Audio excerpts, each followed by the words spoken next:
In Chuckles' kitchen, a wide grin dominates his face as he stands ready to create. With methodical precision, he begins assembling a sandwich, laying the foundation for a culinary masterpiece. The sandwich grows taller, an edifice of cheese, meats, and vegetables reaching impossible heights. Chuckles, lost in joyful excess, adds just one more slice of cheese, and another, and another. Each addition makes the sandwich taller and more precarious, a testament to Chuckles' boundless enthusiasm. Chuckles enters the kitchen, greeted by an impossibly tall sandwich. The sandwich towers over him, an absurd teetering monument to excess. He circles the culinary giant, a mix of awe and disbelief washing over his face. The precarious tower of fillings wobbles, threatening to topple at any moment. Chuckles stares, his expression a comical blend of wonder and apprehension. "How do I eat this?" he mutters, utterly bewildered by the challenge. In Chuckles' kitchen, a culinary ambition crumbles as a towering sandwich begins its dramatic descent. The sandwich topples,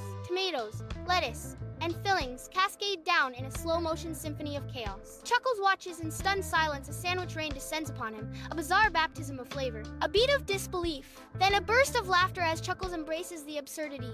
"I call it sandwich rain." Undeterred, Chuckles plucks a fallen pickle slice from his shoulder, ready to salvage the delicious wreckage. Chuckles declares with unwavering enthusiasm, "Still delicious."